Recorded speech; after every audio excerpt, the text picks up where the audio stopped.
and welcome. I'm Jaime Ocon, and here's what happened this week. Taiwan could get a direct ferry link to Japan, though not quite all the way to Tokyo. The tiny Japanese island of Yonaguni is so close that you can see it from Taiwan on a clear day. And after decades without a direct connection, it could soon be ready to welcome Taiwanese tourists. Jaime has this report. This is Yonaguni Island, Japan's westernmost outpost. Taiwan is just over 100 kilometers away. You can see it faintly on the horizon in good weather. Yonaguni and Taiwan once had close links, but it's been decades since boats stopped sailing between them. Now, though, talk of a ferry service is bringing back memories of a shared past. It began in 1895, when Taiwan became a Japanese colony. Many Yonaguni Islanders started moving to Taiwan, seeking their fortunes. It was far closer than Japan's main islands and provided things like a higher education that they couldn't get at home. Huang Zhihui, an expert on Yonaguni at Taiwan's Academia Sinica, says many islanders' family trees have someone who made the crossing. 这个1945年，这个中战的时候呢，岛上的人口是4000多人。那这4000多人里面呢，至少有400多人是在台湾工作，还不包括在台湾就学啊，其他的这个人口，或者是做家属啊，这个跟随到台湾去生活Japan's rule on Taiwan ended after World War II. Japanese people, Yonaguni Islanders among them, were sent home. With an international border now between Yonaguni and Taiwan, boat crossings soon stopped. But even cut off from each other, Taiwan was always in the islanders' consciousness, just on the horizon. From the 80s, Yonaguni became twinned with the city of Hualien on Taiwan's east coast. Groups of kids from the island visit each year for a homestay experience. Other links remain too. Yonaguni's head of tourism, Otake Nobuhumi, remembers watching Taiwanese TV as a kid. The signal from Taiwan carried Japanese cartoons, ironically cartoons that the only Japanese station at the time didn't have. Otake says Yonaguni has grown as a tourist destination, with its diving, rugged coast, clear skies, and relaxed island lifestyle all part of the attraction. And he says it's time to add more Taiwanese tourists to the mix. ダイビングとか結構以前いらした方がいらっしゃったりして、最近は欧米の方々もちらほら見えるようになってきてるんで、そういう面ではもっと台湾の方々を通じてアピールできるのではないかとは思っています。But getting to Yonaguni from Taiwan is a pain. The fastest route involves 3 separate flights, all to get to an island 2 hours away by boat, and close enough to pick up Taiwanese cell phone signals. Not many are willing to go through all that trouble. It's something officials on both sides want to change, both to boost tourism and cross-border friendship. That's why in July, the Speaker of Taiwan's legislature, Yeo Si-kun, took this boat to Yonaguni on what he hoped would be a test run for a regular ferry service. Even the islanders with the most to gain, though, say there's still a lot of work to do before the island is ready to welcome large numbers of tourists. Mai Kuroshima Megumi is a Chinese language teacher and translator who's one of the few locals to visit Taiwan regularly. First, she says, there's no immigration or customs checkpoints on the island. There are few places to stay either, mostly bed and breakfasts. And the present population of just over 1,000 isn't used to crowds. 実際定期船で来られてもやっぱ島が受け入れられないので、変な話、例えば島としても、例えば月に1回入島制限をしますよとか、そういったその最低限のルールは備えた方がいいかなって思います。来た時にやっぱりウィンウィンの方がいいじゃないですか、お互いに。Still, Taiwan seems to be back on the islanders' radar. Mai Kuroshima says some are even learning Mandarin Chinese as spoken in Taiwan. It's not clear when these locals can expect to welcome boatloads of Taiwanese tourists, but when the ferry comes, Taiwan's backyard will get bigger and old ties between 2 neighbors will be rekindled. John Su and John Van Trieste for TaiwanPlus. Monday was the International Memorial Day for Comfort Women, a day to remember the women and girls forced into sexual slavery by the Japanese army during World War II. For decades, Taiwan has been calling on the Japanese government to recognize Taiwan's 2,000 comfort women. Bing Wang reports.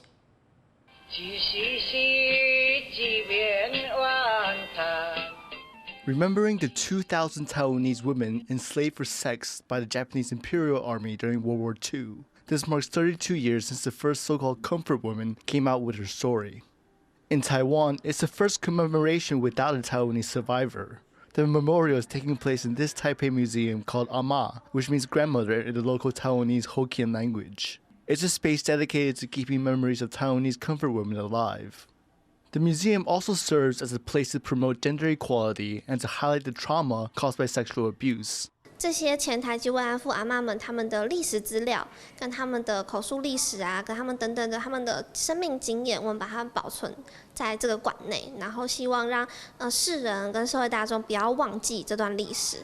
Imperial Japan ruled Taiwan from 1895 until its defeat in World War II in 1945. During those 50 years, Japan governed Taiwan with an iron fist. The Japanese rulers exploited Taiwan's resources, brutally suppressed dissent, forced the population to use the Japanese language, and clamped down on personal freedoms. The Japanese colonial period was certainly one that involved significant repression. There were a large number of revolts and insurrections against Japanese rule that were violently put down by the Japanese military. During World War II, the Japanese army opened brothels in Taiwan. Women were forced to serve the soldiers during the day and raped during the night. The Japanese also had comfort women in the Philippines, South Korea, and China. In total, around 200,000 were enslaved in Japanese-occupied territories. In 2015, Japanese Prime Minister Abe Shinzo signed a historic agreement with South Korea offering $8.3 million in reparations. So far, only South Korea has received an official apology. Some may say that it could because the Taiwan's special international status. Japan's one-China policy means it only has diplomatic ties with Beijing and does not recognize Taiwan, which China claims as part of its own territory. This adds another layer of complication to historical matters. The last Taiwanese comfort woman died at the age of 92 in May 2023, but rights activists are still calling on the Japanese government to offer these women recognition and to offer their families reparations. This museum aims to keep their memories alive, to offer a space for healing, and to teach younger generations about the trauma brought about by war and gender violence. Devin Tsai and Bing Wong for TaiwanPlus. The government is responding to claims that the number of undocumented foreigners in Taiwan has reached a record high of 115,000. That includes nearly 83,000 migrant workers reported missing by their employers. Louise Watt reports. Police in Taoyuan City stopping an overloaded taxi, only to then discover that all 6 passengers were migrant workers from Vietnam reported missing by their employers. A few days earlier, 2 Thai nationals that authorities say were illegally employed by a Taiwan power company subcontractor died in a car crash while en route to a job site during a typhoon. It's incidents like these that are throwing attention on undocumented migrant workers in Taiwan. Most migrant workers come from Southeast Asia, and their status is tied to a single employer. They're not allowed to leave or change jobs, though many do, because of poor work conditions, disagreements with their employer, or in search of better wages.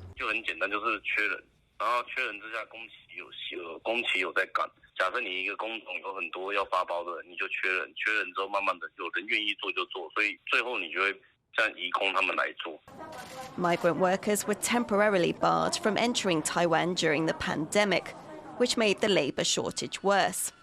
But Taiwan's Ministry of Labour says that since borders reopened, fewer migrant workers have been reported missing, and their overall number has increased.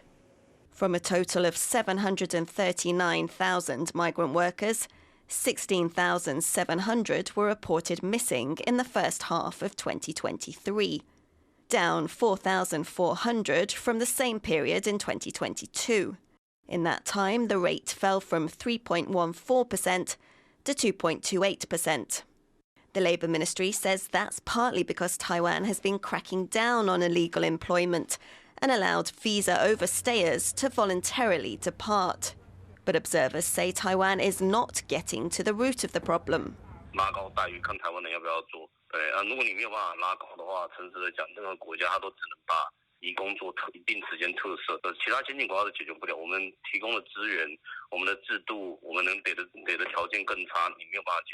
Migrant workers come to Taiwan in search of a better life.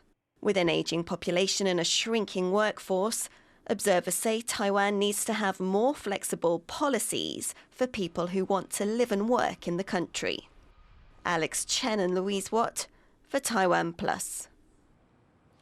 Tourists visiting Taipei are often surprised to find eating and drinking are banned on the metro.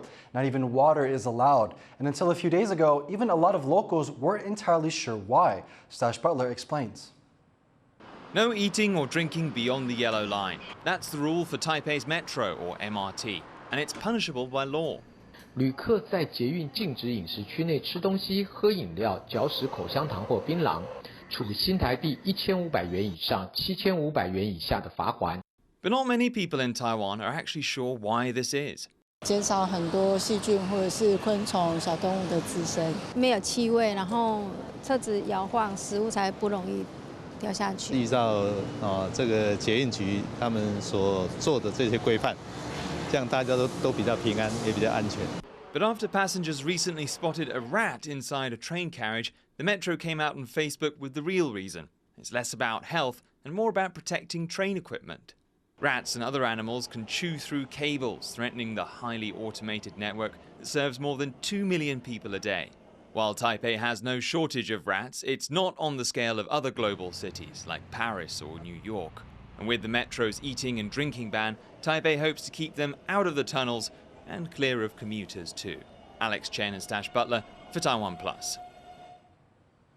Taiwan's track athletes are training hard in preparation for the upcoming Asian Games. With a few weeks left into the big events, our reporter Sandy Chi went to meet them at the National Sports Training Center in southern Taiwan. It's a hot and humid summer in South Taiwan, but nothing can stop these athletes. Taiwan's top track athletes are here sprinting toward the Asian Games that will take part in China this September.